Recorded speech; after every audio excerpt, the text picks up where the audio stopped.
Salut à tous, bienvenue dans cette nouvelle vidéo. Aujourd'hui, on va voir des astuces IA. D'ailleurs, au final, vous voyez que là, mon GPT, il a planté encore une fois, je bombarde trop. Pour pouvoir aller plus vite en e-commerce, faire plus d'oseille, dépenser moins, scale, être plus productif et avoir un travail plus qualitatif. Donc, c'est un petit résumé des 10 astuces principales que je donnerais à un mec qui commence à se mettre full IA pour l'e-com et à essayer d'utiliser à mort tout ce qui est Cloud Code, Codex, etc. afin d'aller plus loin et plus vite. Ok? Ça fait 8 mois là, j'ai tout mon BusyCom à 100% fait avec l'IA, j'ai même pas de Shopify, j'ai pas d'application ou autre. J'ai tout vibe codé de A à Z alors que je sais pas coder. Et voilà, là c'est des petites astuces qui vont être utiles et que vous pouvez commencer à implémenter maintenant dans votre biz. Donc déjà pour commencer, vous allez peut-être vous retrouver avec des abonnements du style Xfield où vous payez vos générations d'images avec Fall.ai, avec Kai.ai qui sont des bons outils, mais vous allez vous retrouver à payer beaucoup plus cher que si vous générez vos images directement avec votre abonnement ChatGPT. J'ai l'abonnement à 200 balles, je peux générer facile 10 000 images par mois, sans problème. Je pense que si vous avez un abonnement à 20, 100 balles, pareil, vous pourrez bien manger et à la fin, ce sera beaucoup moins cher que si vous générez vos images avec des sites comme Kai ou autres. Et vous pouvez, en plus de ça, avoir beaucoup plus de flexibilité parce que c'est directement sur votre PC, en fait, il n'y a pas de limite du style, voilà, vous pouvez générer jusqu'à 10 images en même temps. Je crois qu'Xfield, moi j'ai le plan là le plus cher, c'est jusqu'à 8 images à la fois, ça casse les couilles, c'est beaucoup trop long. Avec votre abonnement GPT, vous pouvez lancer 100 images en simultané et puis ça va vous les faire en quelques minutes. Pour ça, il faut bien prompter votre IA, sinon vous allez vous retrouver à générer vos images dans votre chat, que ce soit sur l'application GPT ou même sur le site. Bon, je vous recommande pas d'aller sur le site, sinon ça sera pas possible. Mais allez sur l'application GPT et puis en fait, donnez ce prompt-là à votre agent qui va grosso modo lui demander de générer vos images en parallèle. Si vous avez une page produit et que vous voulez faire une dizaine d'images pour votre page produit, le mieux pour aller plus vite, c'est de lancer 100 images. Pour chacune des images, vous faites 10 variations et comme ça, vous serez potentiellement plus à même à pouvoir avoir des images qui vous plaisent et à directement one shot au lieu de faire 10 images. Ah, ça me plaît pas, je régénère, ça me plaît pas, je régénère. Ce que je fais, c'est que je génère la blinde d'images d'un coup et comme ça, j'ai tellement de choix qu'à la fin, j'arrive à trouver à chaque fois des images qui sont OK et que je souhaite garder sans devoir relancer des batchs de génération. Je vous laisse faire une petite capture d'écran de ce prompt-là que vous pourrez utiliser.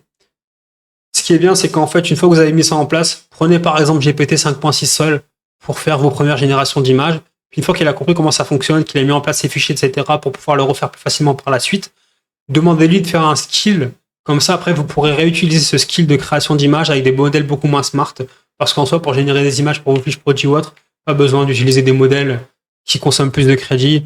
Vous avez par exemple le GPT 5.6 Luna qui est largement suffisant pour ça. Mais voilà, pour la première fois, afin de mettre en place le process et éviter de faire des workers qui, par exemple, vont venir dupliquer plein de fichiers inutiles comme les skills d'OpenAI, etc. Et du coup, venir saturer votre disque dur.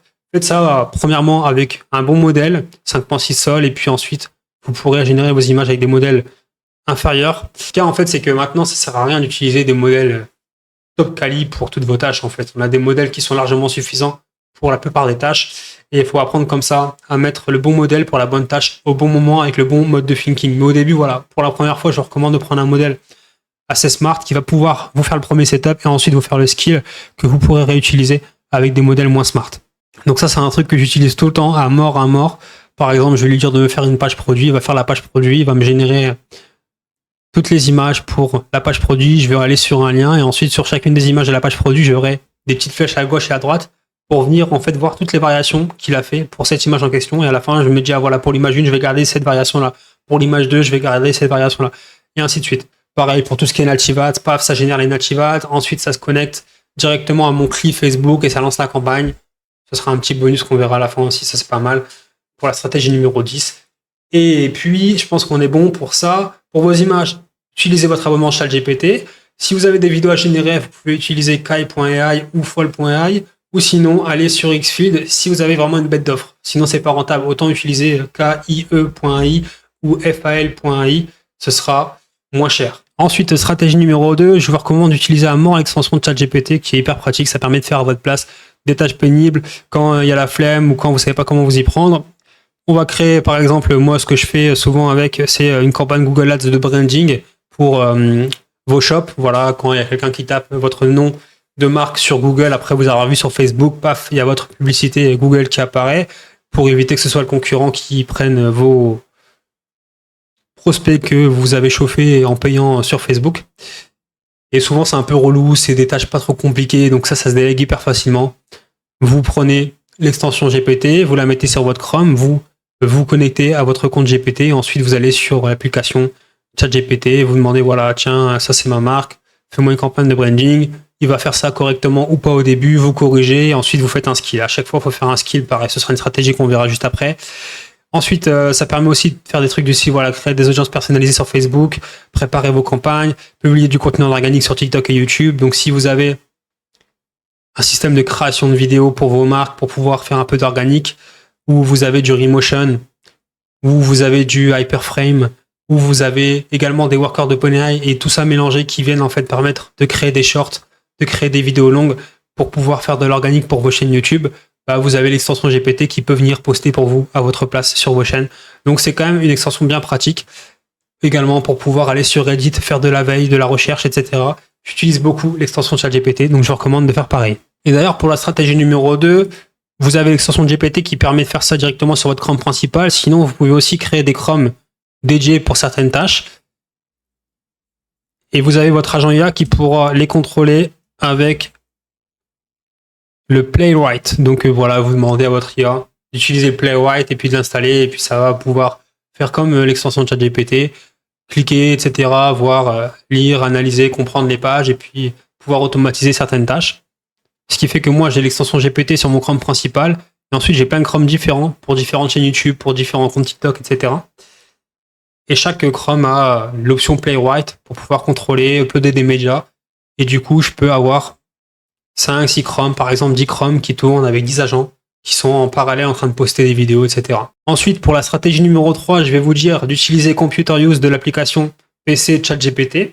Donc c'est un peu comme le Playwright ou sinon l'extension qu'on a vu juste ici, sauf que là, ça permet vraiment de contrôler tout ce qu'il y a sur votre PC.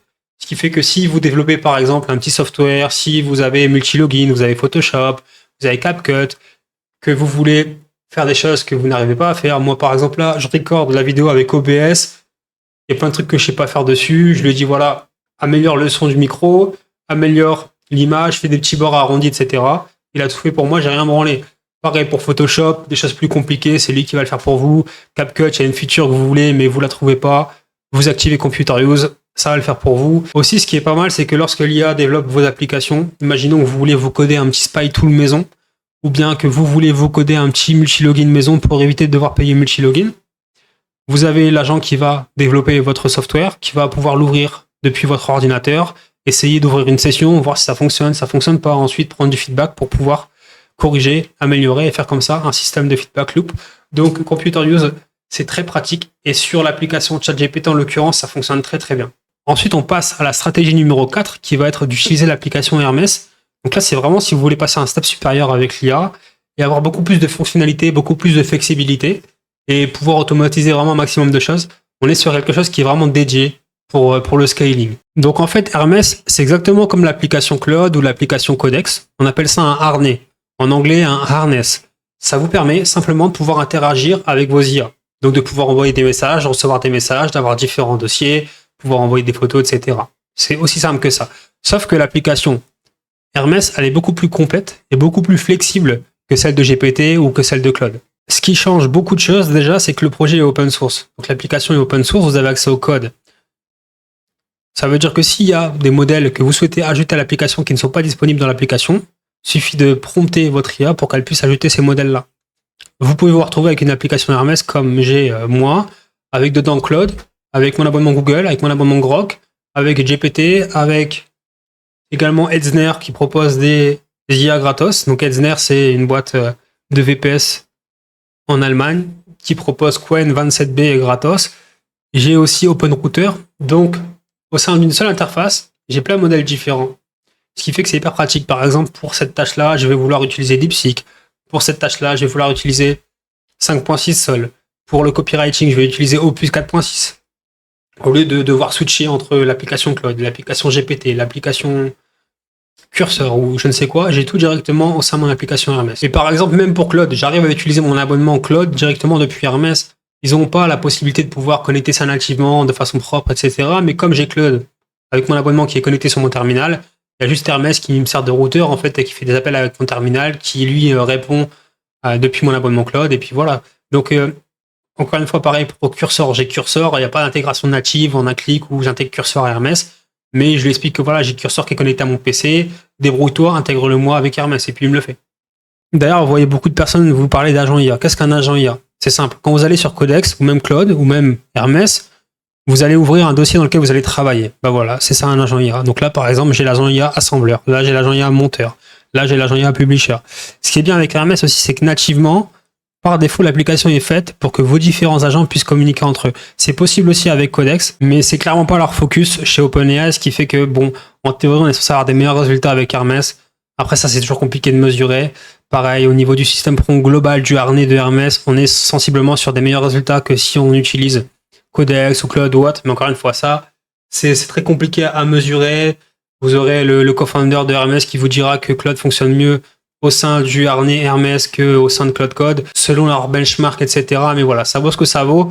En tout cas, toujours est-il que c'est vrai que lorsque moi j'utilise Hermès, tout est vraiment quali. À chaque fois, j'ai un plan bien précis de ce que l'IA va faire étape par étape, et j'ai l'impression que l'IA est beaucoup plus impliquée sur chacune des demandes que je fais que si j'utilise un autre harnais, de par leur système prompt. Ce qui est bien aussi avec Hermès, c'est qu'il y a différentes features qui sont souvent à droite à gauche. Par exemple, la fonction loop, pour venir envoyer le même prompt au sein du même chat et de pouvoir décider à partir de quand on souhaite renvoyer ce même prompt-là. Imaginons que on envoie un message, ensuite on fait slash loop 10 minutes avec 10M, on envoie.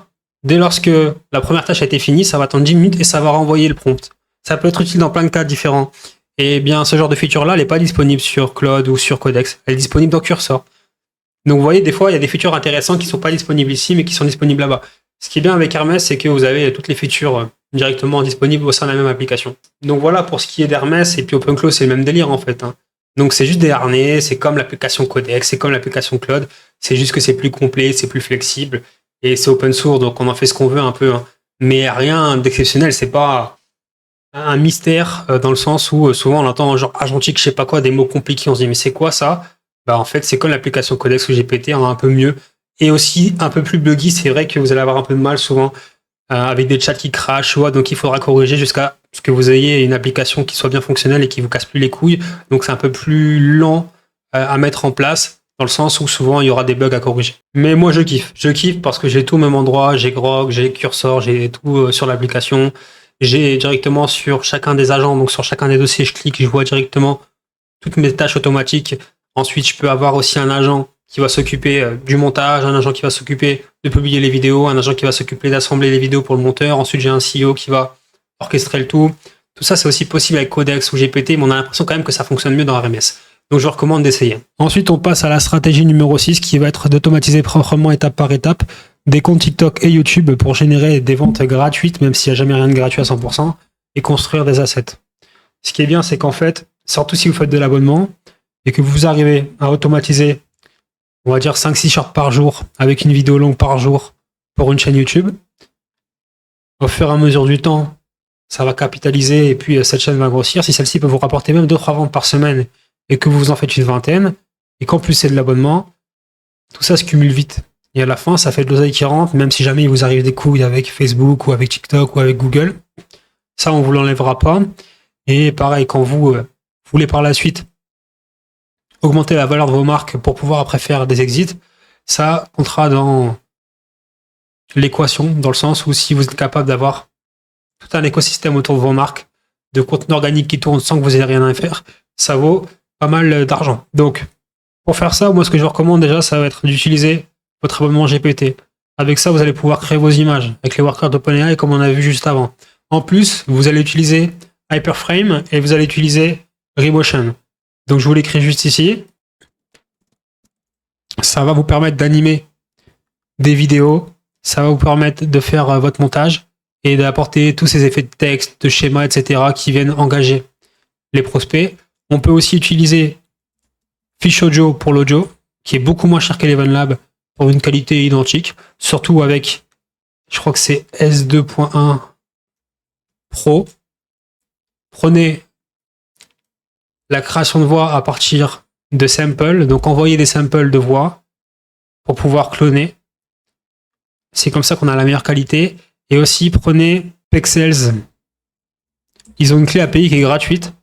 Et vous pouvez reprendre plein de vidéos libres de droit que vous pourrez mettre dans vos vidéos, que ce soit vos shorts ou vos TikTok ou vos contenus longs, qui vont éduquer les gens par rapport à votre niche. Imaginons que vous avez une boutique de chiens. Vous pouvez faire des vidéos sur l'éducation canine et puis faire des petits placements de produits pour vos marques. Et pour pouvoir dynamiser le tout, on utilise Hyperframe, Remotion, Fish Audio pour la voix et puis Pexel pour mettre des clips libres de droit de vidéos qui viennent un petit peu faciliter le visionnage.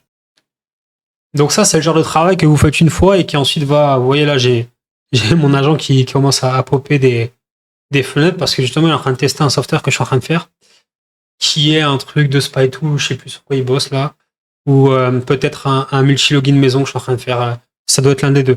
Donc, grosso modo, ce qui est bien avec ce système de montage vidéo, etc., c'est que tout se fait par votre IA. Donc au début, il va falloir prompter, là c'est pas bien, là j'aime pas les sous-titres, là j'aime pas les cuts, il n'y a pas assez de cuts, il n'y a pas assez d'images qui illustrent les propos de la voix elle est pas assez rapide. Vous allez comme ça améliorer pour pouvoir ensuite passer à l'automatisation. Donc là, paf, vous avez votre vidéo qui vous convient, ça fait déjà 5-6 fois qu'il fait que des shorts qui sont corrects, que des vidéos longues qui sont correctes. En faisant ces shorts, en faisant ces vidéos longues, on crée un skill à chaque fois et ensuite à chaque amélioration, à chaque correction que vous faites, il va venir améliorer, updater le skill pour qu'à la fin on arrive à un skill. Grosso modo, quand on suit le fichier skill, c'est très compliqué de faire des erreurs. Une fois que vous arrivez à ce niveau-là, vous allez pouvoir commencer à automatiser. Prenez votre temps pour automatiser. Moi, je me suis retrouvé à faire une quarantaine de comptes TikTok. J'en ai eu plein qui étaient bannis, j'en ai eu plein qui se sont fait shadowban. J'ai des vidéos qui postaient n'importe quoi parce que j'ai voulu aller trop vite. Faites d'abord une tâche, faites-la bien. Ensuite, une fois qu'elle est bien faite sur plusieurs jours seulement, vous pouvez commencer à dupliquer pour pouvoir scaler et automatiser plus de tâches. Et pour automatiser, c'est pas compliqué. Donc, vous allez faire votre tâche de création de vidéo, par exemple, short. Vous allez au fur et à mesure améliorer le skill. Et puis, une fois que le skill est en capacité de fournir des vidéos qui sont toujours en one shot sans erreur, là, vous allez pouvoir dire à votre IA, que ce soit dans Codex ou dans Hermes, OK, crée-moi une tâche récurrente qui va s'activer plusieurs fois par jour pour créer à chaque fois 2 shorts. Ensuite, vous pouvez dire, OK, maintenant, tu vas me créer une autre tâche récurrente qui va s'activer plusieurs fois par jour pour venir publier un short sur la chaîne YouTube du compte, également sur le compte TikTok du compte. Et vous aurez un skill qui va expliquer comment publier sur TikTok, un autre skill qui va expliquer comment publier sur le Chrome où il y a le YouTube du compte, donc de l'influenceur IA que vous créez ou de la chaîne IA que vous créez. Et puis, il y aura un skill qui va expliquer comment créer une vidéo longue, un autre skill qui va expliquer comment créer une vidéo short. Pour tout ce qui est compte YouTube, moi je fais ça avec des Chrome qui sont contrôlés par mon IA avec Playwright. Tout ce qui est compte TikTok, j'utilise Multilogin, mais vous pouvez aussi utiliser Gilarc. De toute façon, c'est la même technologie. Et puis Gilarc, c'est un petit peu moins cher. C'est juste que moi j'avais commencé avec Multilogin, donc pour l'instant je reste avec eux, même si je pense partir prochainement. Alors c'est pas aussi bien que des vrais Android. C'est pas des vrais Android, c'est des sortes d'émulateurs, mais blindés en termes de trust pour vraiment essayer de se faire passer pour le plus possible pour des vrais Android. Mais voilà, il y aura quand même pas autant de trust que si vous allez connecter un téléphone directement par câble à votre PC et que vous utilisez ADB pour contrôler votre téléphone. Là, en l'occurrence, on utilisera ADB pour contrôler les émulateurs blindés en termes de trust que proposent Multilogin et Gilarc, mais ce sera pas aussi efficace qu'avec des vrais téléphones. Maintenant, c'est pas ça qui va vous empêcher de construire une armée, une trentaine de comptes TikTok, et par rapport à leurs abonnés, ils font des vues correctes, sachant qu'en plus le contenu est pas ouf, donc ça fonctionne. Après, vous allez forcément avoir des comptes qui vont pas prendre, il va falloir les supprimer, il va falloir changer d'IP, recommencer, etc. Mais vous pouvez arriver à avoir une petite ferme de comptes qui vous apporte comme ça chaque semaine des ventes en organique pour vos marques. Si en plus c'est de l'abonnement, à la fin ça se cumule vite et ça fait du pognon. Donc personnellement, j'ai l'agent IA qui va s'occuper d'ouvrir Multilogin en back-end sans me déranger, qui va ensuite ouvrir la session Multilogin, qui va prendre le contrôle ADB, qui va aller sur TikTok, qui va publier sur TikTok en choisissant la miniature, en mettant la description, les petits hashtags. Pareil pour les chaînes YouTube qui sont sur différents Chrome sur mon PC, ça va ouvrir ça en back-end sans que je le voie et ça va publier.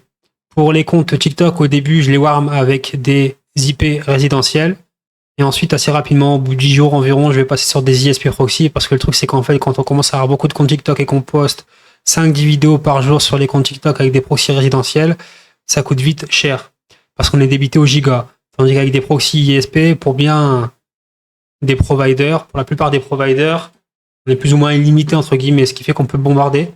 mais c'est juste que c'est moins trust. Mais bon, si on commence comme ça avec des proxys résidentiels et qu'ensuite seulement une fois qu'il est warm up le compte, on le met sur un ISP, en tout cas, personnellement, ça fonctionne. En général, voilà, pour 70% du temps. Après, comme je vous ai dit, vous aurez des problèmes. Vous aurez des comptes qui vont se faire bannir, qui vont être shadowban. Il faudra insister. Vous voyez là, je vous mets un petit screen ici d'une chaîne que je viens de prendre, que j'ai créée ce mois-ci.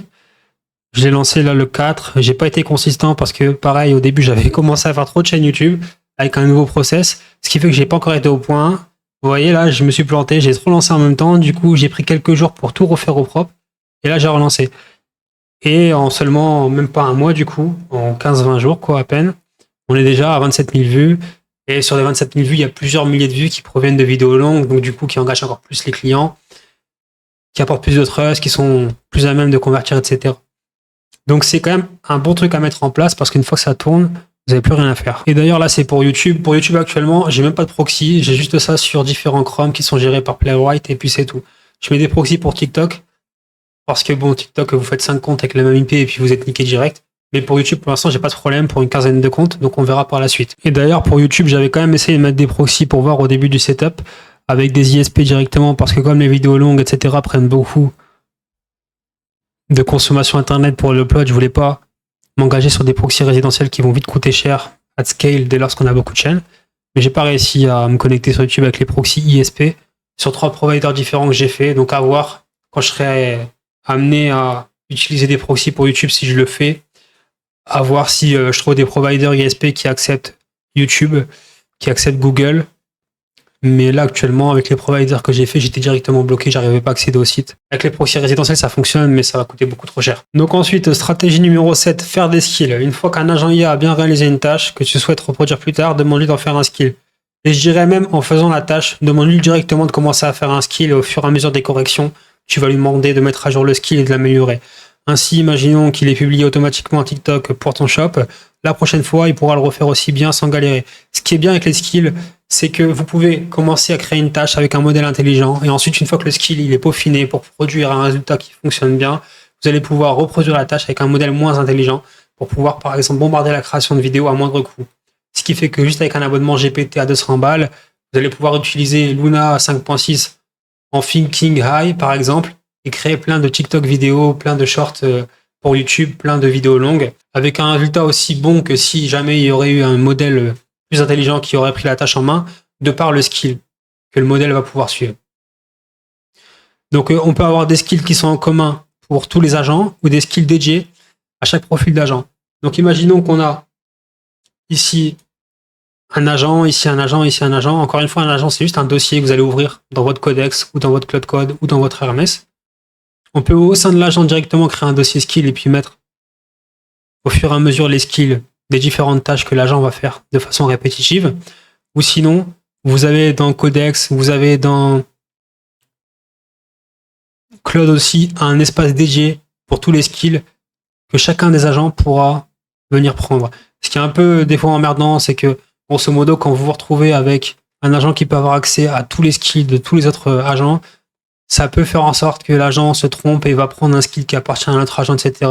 Donc moi, je préfère à chaque fois mettre mes skills directement au sein de chacun de mes agents. Après voilà, c'est quand même bien d'avoir des skills communs pour tous les agents. Par exemple, sur Codex, on a un skill de création d'images qui explique à l'agent comment créer les images.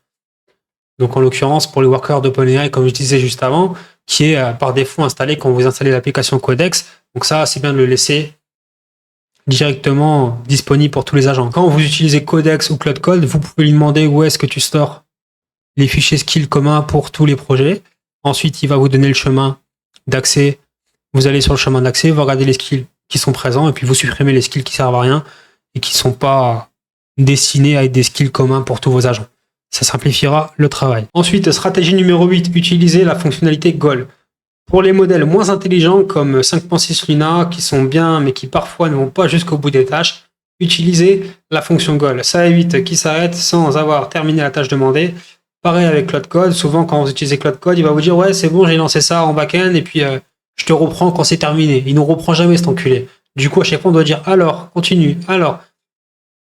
La solution avec ça, c'est d'utiliser Goal. Ça c'est fonctionnel directement depuis le harness Codex, depuis le harness Cloud Code, depuis le harness Hermès. Donc sur les trois vous êtes tranquille. Et ce qui est bien, ce qui est puissant, c'est par exemple d'utiliser des modèles pas très smart qui coûtent pas très très cher. mais qui sont quand même assez suffisants pour faire la tâche demandée et pour s'assurer que la tâche demandée soit bien faite, parce qu'on sait que c'est une tâche qui va être un peu longue, genre 1 heure de travail, 1h30, créer une vidéo longue ou autre, mettre la fonctionnalité goal. Ensuite, stratégie numéro 9, utiliser des sub-agents.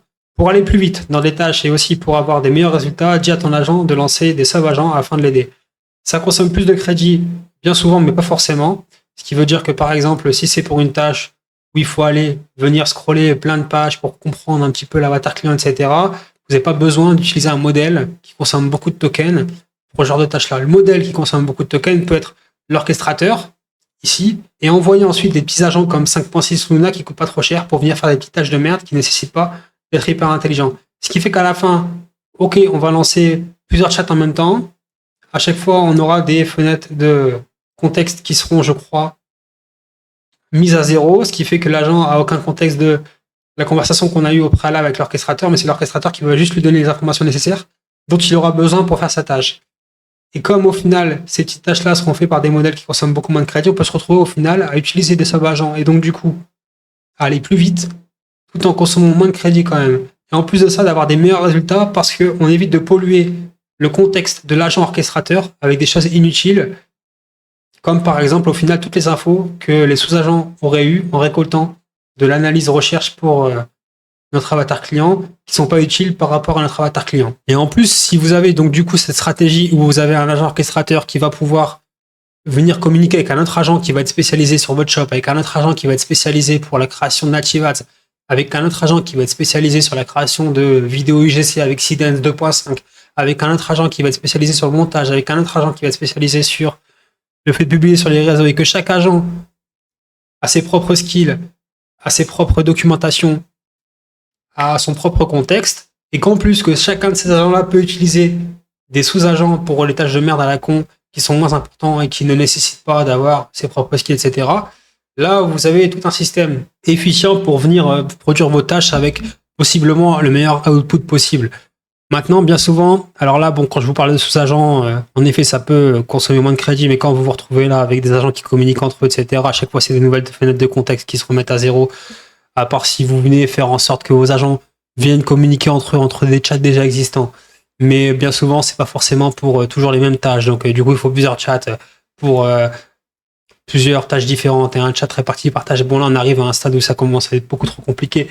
Et donc, ça fait que souvent, en fait, on va faire en sorte que nos agents communiquent à chaque fois dans des nouveaux chats entre eux. Et donc, du coup, les fenêtres de contexte sont à 0. Donc, il faut reprendre à chaque fois connaissance de ce qui se passe, des fichiers que chacun des agents a à sa disposition pour bien comprendre sa tâche, qui il est, etc. Donc là, bon, on arrive à un moment où, en effet, ça consomme beaucoup plus de crédit que si on avait juste un agent qui s'occupait d'une tâche de A à Z. C'est lui qui fait la création de la vidéo, c'est lui qui fait la publication, etc. Et quand on vous parle de système agentique, OpenClaw, Hermès, Mekouche, je sais pas quoi, c'est ça la strat, en fait. C'est tout ce qui est sub-agent, moi je valide à 100%. Après, est-ce que c'est réellement nécessaire d'avoir, au-delà des sub-agents, plusieurs agents qui se parlent entre eux et qu'en fait chacun des agents a une spécialité? Si vous avez un gros projet, peut-être, pourquoi pas. Si en effet vous avez dans un projet l'automatisation de 50 chaînes YouTube, je pense qu'en effet là, au lieu de vous faire chier à avoir 50 dossiers, un dossier pour chacune des chaînes YouTube, autant faire 4 dossiers. Un dossier CEO, un dossier assembleur qui va du coup préparer les vidéos pour chacune des shorts, chacune des vidéos longues, qui va préparer le script, etc. Un monteur un peu plus cher. Maintenant, quand c'est des petits projets et quand vous avez 5-6 chaînes YouTube, peut-être que c'est plus simple de faire simplement 5 dossiers différents et un dossier par chaîne YouTube. Et en fait, dans chaque dossier, vous lui expliquez comment monter, comment faire le copywriting, etc. Vous commencez avec un dossier pour une chaîne. Ensuite, le dossier est capable de produire une vidéo qui est nickel. Ensuite, vous venez dupliquer le dossier et puis vous dites, voilà, dans le dossier, ça nous permet de créer des vidéos sur les chiens. J'ai envie maintenant que tu me modifies tous les skills, etc. pour avoir une nouvelle DA, pour avoir des vidéos qui soient complètement différentes en termes de design, que tu me changes le nom de la chaîne, que tu changes le format des sous-titres et à la fin, paf, vous avez un dossier qui est prêt pour pouvoir produire des vidéos pour une nouvelle chaîne. J'ai oublié la stratégie numéro 5 qui, grosso modo, va être de créer les fichiers agent.md. Pour ceux qui ne savent pas, c'est un fichier dans lequel vous allez pouvoir mettre vos règles afin d'éviter de vous répéter. Si par exemple, pour vous connecter à votre boutique, faut utiliser le MCP, je sais pas, Shopify, ou faut aller sur votre VPS ou autre, bah vous le mettez dans le fichier agent.md, comme ça directement, il n'a pas besoin de se faire chier à chercher, etc., comment on doit se connecter à la boutique pour la modifier. Automatiquement, dès lors que vous allez lui parler, dans le dossier en question, il va prendre en contexte à la racine du dossier en question le fichier agent.md qui est le fichier de règles, et il saura directement que s'il y a une modification à faire pour Shopify, il faut se connecter comme ci, comme ça. Si ça parle de ce site-là, il faut aller sur le VPS pour pouvoir faire les modifications. Ce fichier a différents noms selon le harness que vous utilisez. Si vous utilisez Codex, vous allez créer un fichier agent.md à la racine de chacun des dossiers. Donc, ici, par exemple, ici ou ici, à la racine de chacun des dossiers que vous allez faire, vous allez créer un fichier agent.md. Si c'est Cloud Code que vous utilisez pour votre harnais, vous allez créer cloud.md. C'est pareil, sauf que ça a des noms différents selon le harnais que vous utilisez. Il y a deux fichiers de règles. Il y a un fichier qui va être présent à la racine de chacun des projets, et il y aura un fichier commun que votre IA aura en contexte, peu importe le projet dans lequel vous êtes. Là, on peut voir ici que j'ai lancé une conversation dans un dossier sur Cloud Code. On voit qu'en memory file, il a automatiquement lu, dès le début, le fichier qui est commun ici, qui se trouve dans .cloud. À ce niveau-là, sur Windows, demandez l'équivalent à votre agent sur Mac si vous êtes sur Mac. Ça, c'est le fichier commun que l'IA va lire constamment, peu importe le dossier dans lequel vous travaillez, quand vous travaillez depuis le harnais Cloud Code. Donc depuis l'application, par exemple Cloud, ou depuis le terminal, quand vous tapez Cloud là sur le terminal. Automatiquement, il va lire ce fichier de règles communes. Et en plus de ça, il va aussi lire le fichier cloud.md qui est dans la racine du dossier dans lequel vous travaillez. Donc par exemple, juste ici, imaginons que je travaille sur Publisher. J'ouvre Publisher. Dans Publisher, j'ai différents sous-dossiers. Et puis j'ai aussi un fichier cloud.md. Bah là, Cloud, je sais que si j'envoie un message dans Publisher, il va lire le cloud.md ici. Et puis il va lire aussi le fichier cloud.md qui est destiné à être lu peu importe le projet dans lequel je bosse. Alors si jamais vous galérez, sachez que lorsque vous envoyez un message à Cloud, vous cliquez ici et puis vous pourrez voir les fichiers qui sont lus automatiquement. Si les fichiers là n'existent pas, demandez-lui de les créer. Alors, le fichier commun pour Cloud, il va se trouver juste ici. Il faudra remplacer username par votre nom d'utilisateur pour votre machine. Sur Mac, demandez à Cloud où c'est. Ensuite, pour Codex ou bien pour Hermès, le fichier commun de règles va se trouver juste ici. Pareil, on remplace username par le username de votre machine. Pour Mac, demandez à votre harnais où est-ce que c'est. Et ensuite, le fichier propre à chacun des dossiers. Pour Codex, ça va être agent.md. Donc, il va être à la racine de chacun des dossiers dans lequel on bosse. Il va aussi être ici. Pour Cloud, c'est cloud.md. Il va être à la racine de chacun des dossiers dans lesquels on bosse. Et il va être aussi ici. Donc, grosso modo, je sais que c'est pas si simple que ça. Pour Codex, vous aurez deux fichiers importants. Un fichier agent.md dans la racine des projets dans lesquels vous bossez, et puis un fichier agent.md juste ici. Pour Cloud Code, vous aurez deux fichiers importants pour les règles. Le fichier cloud.md qui va être à la racine de chacun des projets dans lesquels vous bossez, et puis qui va être ici. Ensuite, si vous êtes sur Hermès, il y aura deux fichiers importants pour vos règles. Il y aura les règles qui vont se trouver juste ici, au même endroit que Codex, qui sont ici pour les règles communes. Donc ça va être un fichier agent.md, ce qui fait qu'en fait, que vous bossez avec Codex ou Hermès, ça va lire automatiquement pour chacune de vos conversations le fichier agent.md qui sera ici. Et par contre, pour Hermès, ça lira pas automatiquement de ce que j'ai vu le fichier agent.md qui sera à la racine de chacun de vos projets dans lesquels vous bossez. Par contre, ça lira le fichier sol.md automatiquement. Donc on peut utiliser le fichier sol.md qui est normalement un fichier d'identité. Par exemple, voilà, tu es le CEO orchestrateur de ma boutique et ci et ça. On peut l'utiliser pour mettre les règles. En tout cas, c'est ce que je fais moi. Donc imaginons que j'ai plusieurs sites. Chaque site a un dossier, donc chaque site correspond à un agent, mais que tous ces sites sont sur le même VPS, ce qui fait que pour s'y connecter, il y a une règle commune. Voilà, aller sur le VPS, taper ci et ça, bah, cette règle commune, je peux la mettre dans le fichier de règle commun. Ça m'évite de devoir la répéter sur chacun des fichiers agent.md ou cloud.md qui sont à l'intérieur de chacun des dossiers de mes sites. Par contre, pour chacun des sites, peut-être que j'ai une vision différente à chaque fois. Peut-être qu'il y a des sites où je vais utiliser, par exemple, des workers d'OpenAI pour générer les images.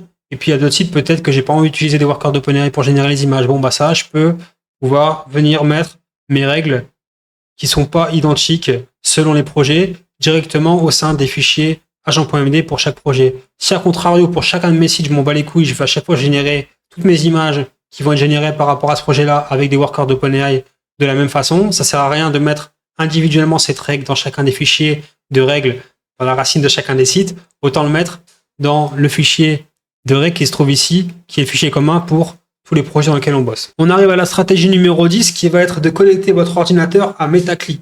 Donc vous allez envoyer ce lien-là à votre agent IA, vous allez lui dire d'installer MetaClick sur votre PC, ça va vous créer un token Meta, il faudra approuver un truc ou deux, et ensuite vous pourrez directement, depuis le terminal, lancer des campagnes. Vous pourrez aussi directement, depuis le terminal, pouvoir venir inspecter les commentaires de vos publicités, ce qui fait que moi, par exemple, j'ai un dashboard avec tous les commentaires de mes pubs.